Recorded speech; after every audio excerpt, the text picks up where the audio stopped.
Lorsqu'il s'agit de dinosaures carnivores, les théropodes étaient les plus grands.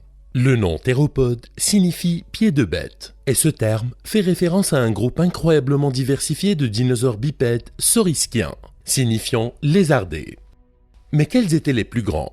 Bien qu'il ne soit pas possible d'établir d'une façon certaine les 10 plus grands théropodes, car la plupart de nos découvertes de fossiles ne sont en fait que des fragments, nous pouvons vous donner notre propre top 10 en nous basant sur l'extrapolation de données provenant d'études paléontologiques.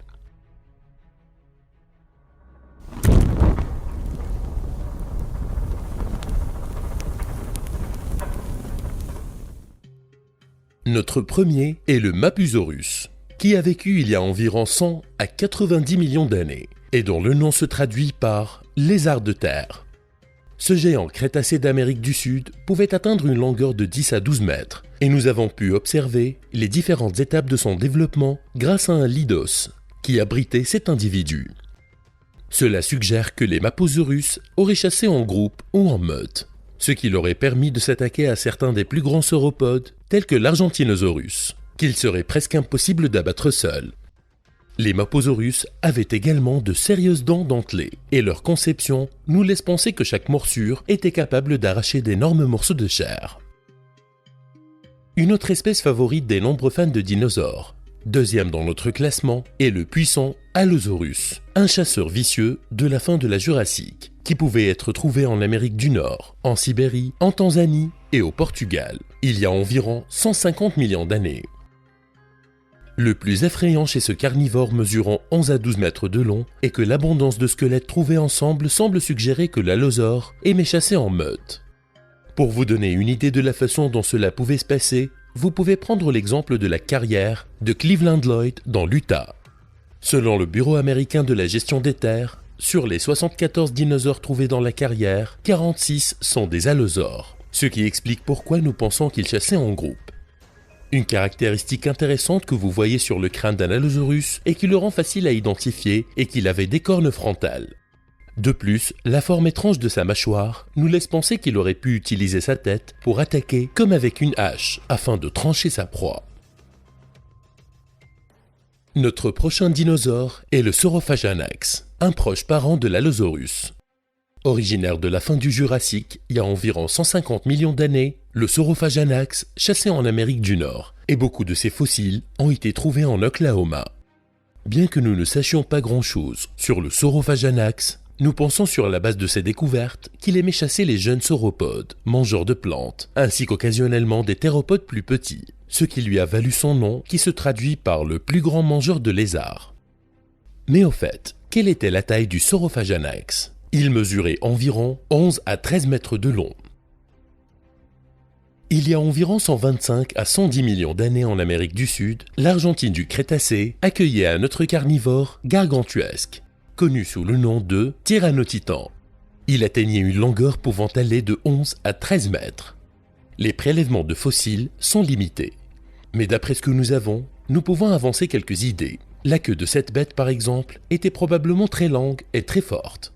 Ses pattes le suggèrent également, et bien qu'il ne nageait pas, il était probablement capable d'atteindre une vitesse de course d'environ 35 km/h. Bien que nous ne sachions pas ce qu'il mangeait précisément, nous savons que le Tyrannotitan était un carnivore, et compte tenu de sa taille, son régime alimentaire consistait sûrement à se nourrir de tout ce qu'il pouvait attraper. Notre prochain théropode monstrueux est l'Acrocanthosaurus, dont le nom signifie « lézard à haute épine ». Cela est dû à une caractéristique unique du dos de ce dinosaure. Les épines assorties, qui pense-t-on, constituaient une sorte de voile, qui s'étendait de la queue à la nuque, atteignant une taille de 12 à 13 mètres de long. L'Acrocanthosaurus se nourrissait probablement de sauropodes, et était peut-être aussi un charognard. Alors, où et quand ce géant a-t-il chassé ? Ce théropode vivait durant le Crétacé en Amérique du Nord, il y a environ 125 à 105 millions d'années. En fait, les empreintes de pas trouvées au Texas semblent capturer le moment précis où un Acrocanthosaurus a chassé un grand sauropode, peut-être un sauroposéidon, sur un terrain plat et boueux. Si cette spéculation est vraie, ça devait être un spectacle à voir, car le sauroposéidon mesurait environ 30 mètres de long. À la fin du Crétacé, il y a environ 85 à 65 millions d'années, l'Amérique du Nord et le Canada étaient les hôtes du dinosaure le plus célèbre, le Tyrannosaurus. Ce théropode aurait atteint des tailles allant jusqu'à 12 à 13 mètres de long.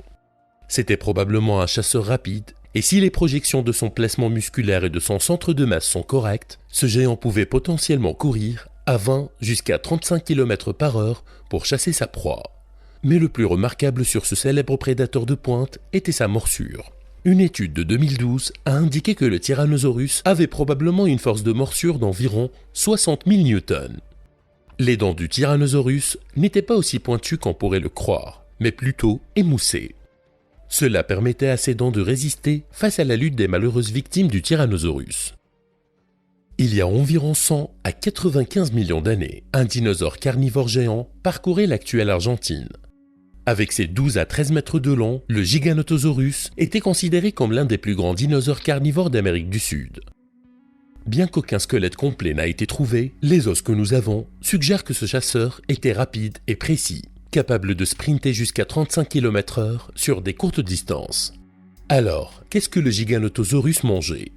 N'ayant pratiquement aucun prédateur naturel en raison de sa taille, le Giganotosaurus mangeait probablement des herbivores et tout ce qu'il pouvait attraper. Cela dit, l'analyse de ses mâchoires indique qu'il attaquait probablement en mordant ses proies jusqu'à ce que le saignement les épuise.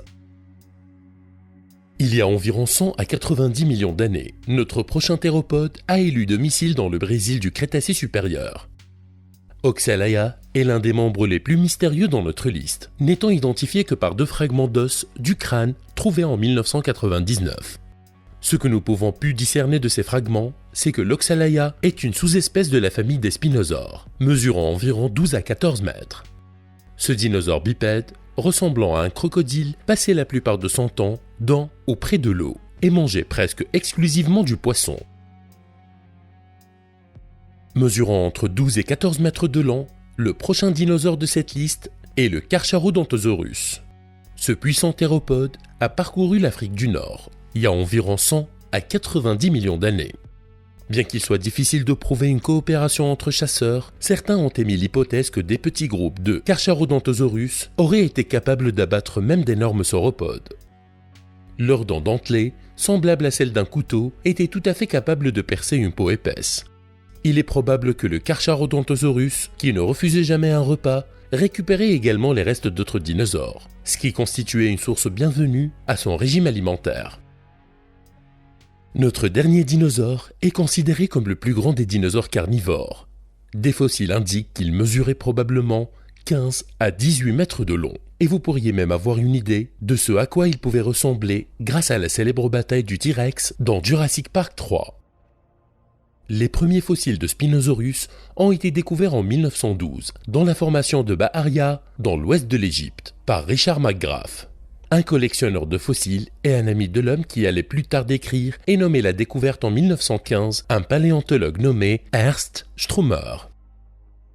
Si les fossiles originaux, et à l'époque, les seuls fossiles du Spinosaurus ont été détruits par un bombardement allié de Munich, pendant la Seconde Guerre mondiale, les notes et dessins de Strummer sur la découverte originale étaient assez détaillés et s'avéraient précieux une fois que de nouveaux fragments de restes de Spinosaurus seraient à nouveau identifiés à la fin des années 2000 par le paléontologue Nizar Ibrahim. En analysant les archives de fossiles, nous avons déterminé que le Spinosaurus a probablement vécu pendant la période du Crétacé, il y a environ 115 à 95 millions d'années. Bien que plus grand que le célèbre T-Rex, le Spinosaurus était piscivore, ce qui signifie qu'il se nourrissait principalement de poissons, et des découvertes récentes indiquent qu'il était non seulement capable de nager, mais aussi de plonger à la recherche de son repas. D'autres ont émis l'hypothèse que ce géant semi-aquatique se nourrissait également d'autres types de chair, y compris d'autres dinosaures. Maintenant, nous aimerions vous rappeler que n'ayant pas de squelette complet pour la plupart de ces puissantes créatures, nous devons nous fier à une extrapolation des données, et nous basons sur cela, le Spinosaurus est le vainqueur actuel. Mais avec tous les énormes prédateurs que nous avons déjà trouvés, qui peut dire que nous n'en trouverons pas de plus gros à l'avenir ?